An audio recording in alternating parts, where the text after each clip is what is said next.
Klein menoleh dan melihat orang yang bertanya tentang gigi sapi Pak Enol.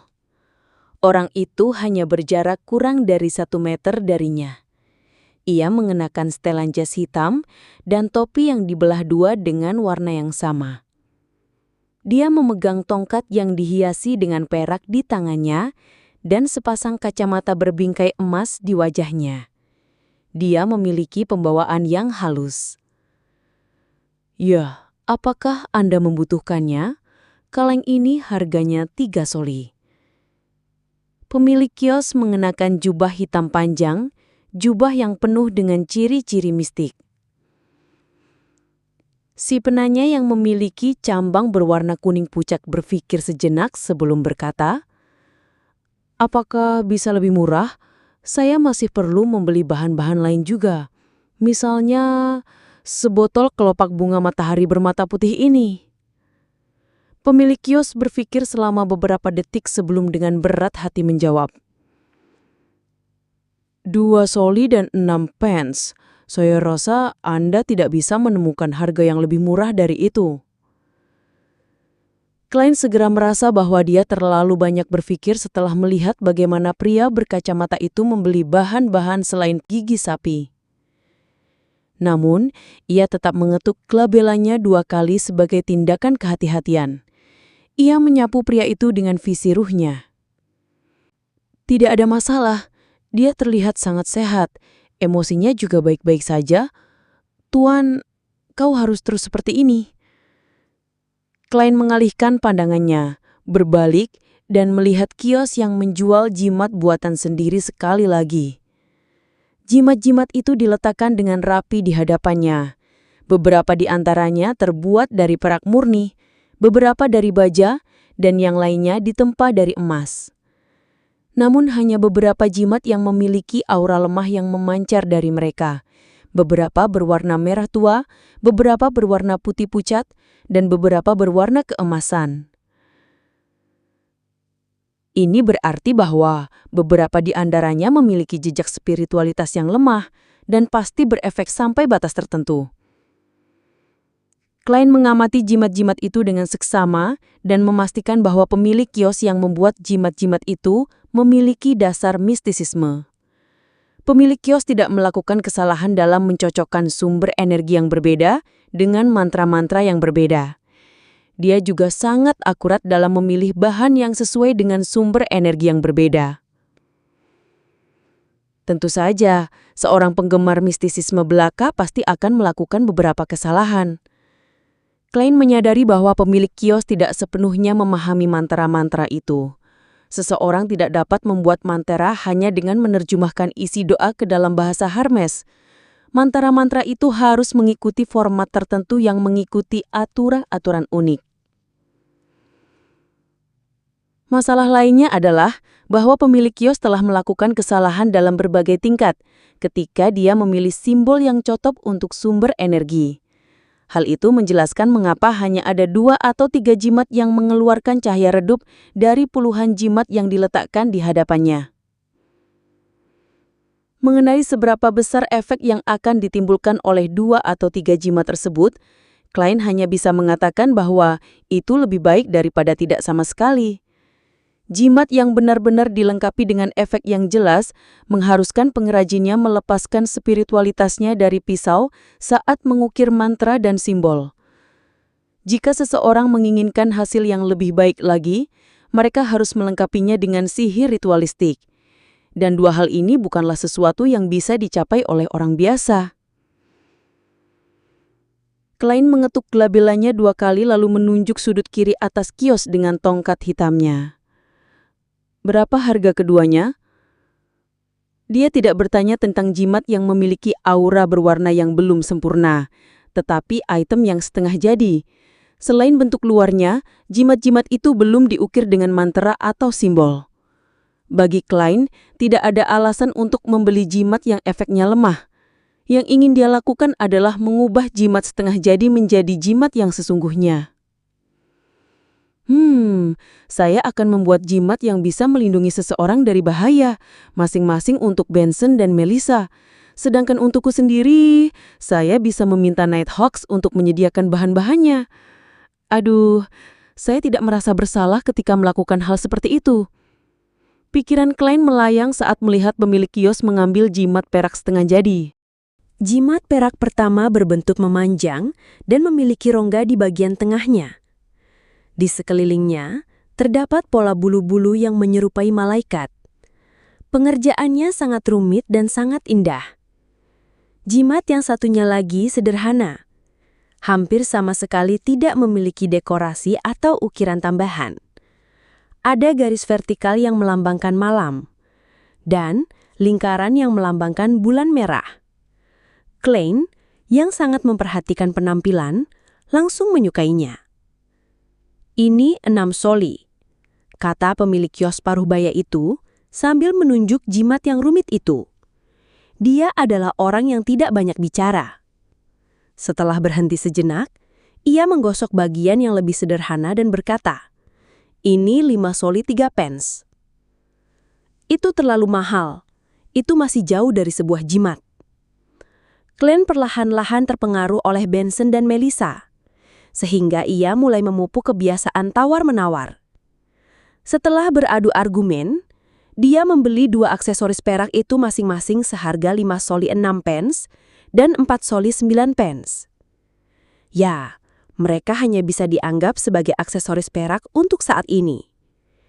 Klein memikirkan hal itu. 10 soli 3 pence dipotong dari penggantian yang diterimanya untuk keanggotaan klub ramalan. Klein menerima 2 aksesoris perak itu dan memasukkannya ke dalam sakunya. Dia hendak ke arah kios lain ketika mendengar suara halus. "Tuan, mengapa Anda tidak membeli jimat yang sudah jadi?" Klein menoleh dan mendapati seorang gadis remaja yang menanyakan pertanyaan itu. Gadis itu berusia sekitar 15 tahun dan mengenakan gaun coklat berendah sambil memegang topi berkerudung dengan pita.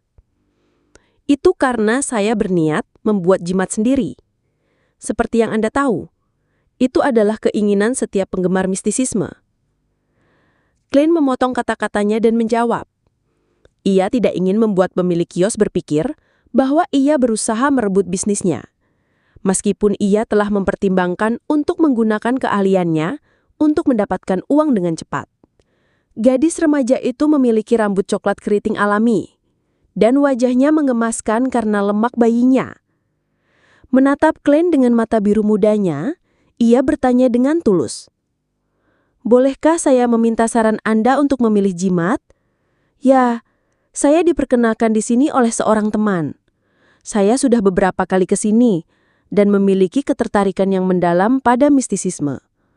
Tetapi, saya masih belum terlalu banyak tahu tentang hal itu.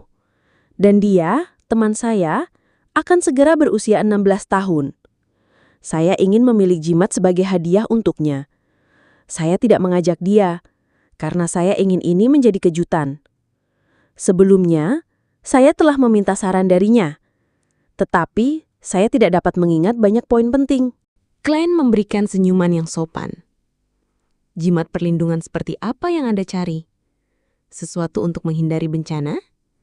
Sesuatu untuk menghindari penyakit? Sesuatu yang memberikan keberuntungan? Kebutuhan yang berbeda akan membutuhkan sumber energi yang berbeda, yang berarti bahwa mereka harus mengarah ke dewa yang berbeda. Dewa yang berbeda akan memiliki rasi bintang yang berbeda pula.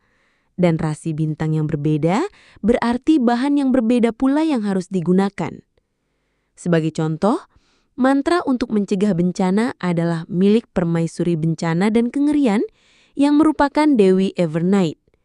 Sebagai penggemar mistisisme, kita semua tahu bahwa simbol Dewi Evernight adalah bulan.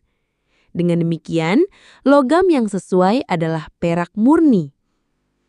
Oleh karena itu, jika kita berharap untuk menghindari bencana, yang terbaik adalah memilih jimat yang terbuat dari perak murni dan memiliki mantra yang sesuai.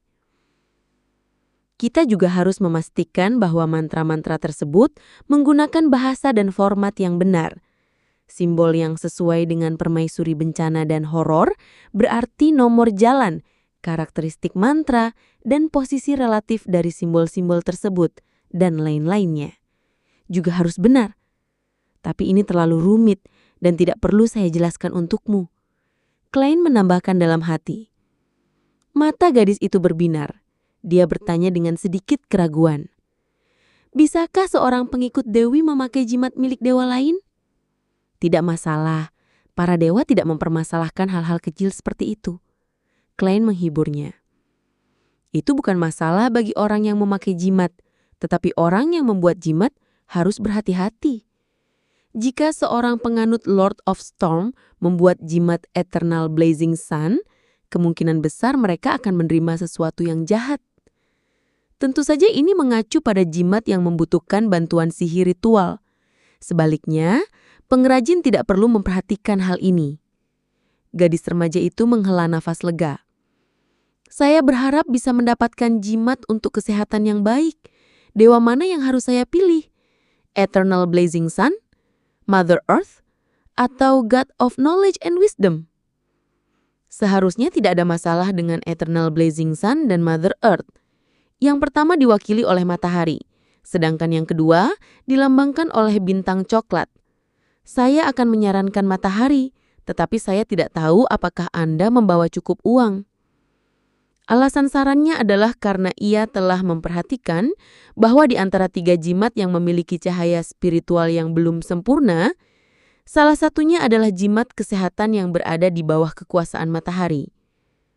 Bukankah ini... Sebelum gadis remaja itu menyelesaikan kalimatnya, dia berhenti dan dengan waspada menatap pemilik kios yang sedang menunggu dengan diam. Dia berpikir sejenak, kemudian bertanya, "Setelah saya memutuskan bahannya, bagaimana saya harus membedakan mantra dan simbol yang sesuai?" "Apakah Anda mengenal Hermes?" Klein bertanya balik. "Saya baru saja mengenalnya," jawab gadis remaja itu sedikit malu. "Kalau begitu, biar saya yang memilihkannya untukmu." Klein menunjuk jimat kesehatan yang terbuat dari emas. Jimat ini tidak memiliki masalah, baik dalam mantra maupun simbol yang melambangkannya. Gadis remaja itu mengangkat ujung-ujung gaunnya dan berjongkok di depan jimat itu. Dia mengambil jimat kesehatan dengan desain sinar matahari di sekelilingnya. Dia merasa jimat itu menyehatkannya, membuatnya merasa sangat rileks. Terima kasih, terima kasih." Dia berdiri dan membungkuk untuk berterima kasih.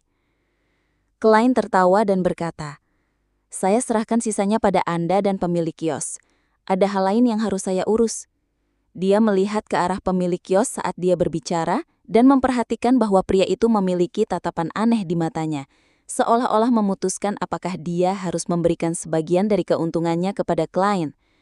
Sambil menarik senyum, dia tidak mempedulikan hal itu lagi.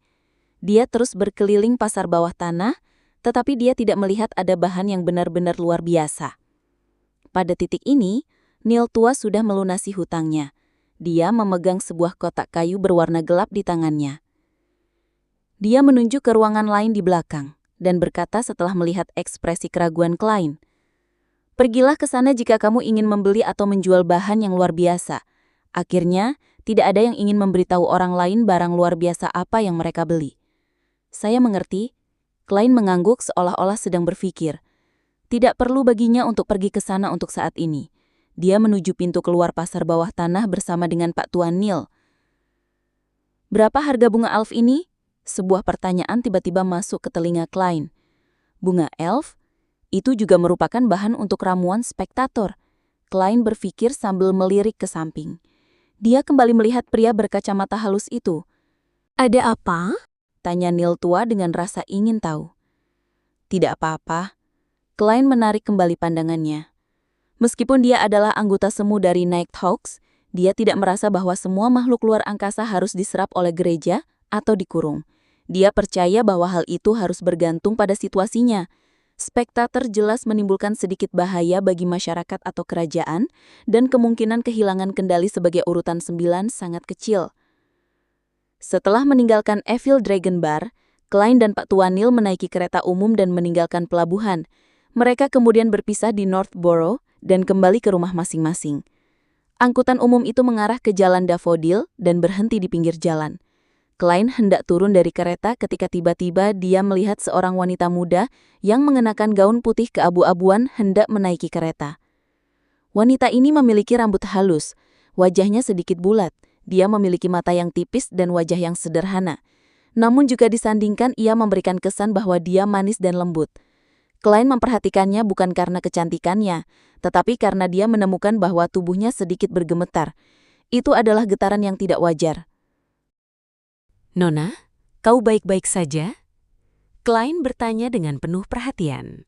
Wanita muda itu menggelengkan kepalanya dengan tiba-tiba. "Tidak, aku hanya terlalu lelah." Orang-orang di belakang Klein mendesaknya untuk turun, jadi Klein hanya bisa meninggalkan gerbong. Ketika dia menemukan pijakannya, dia memperhatikan situasi yang terjadi sebelumnya. Dia mencubit gelabelanya 2 kali, berencana untuk memastikan apakah wanita itu memang baik-baik saja. Dia berniat untuk mengirimnya ke rumah sakit jika wanita itu menderita penyakit serius yang akan segera kambuh. Mengaktifkan spirit vision-nya, warna-warna aura mulai muncul ke permukaan. Klein berbalik dan bersiap melihat wanita muda yang manis dan lembut itu.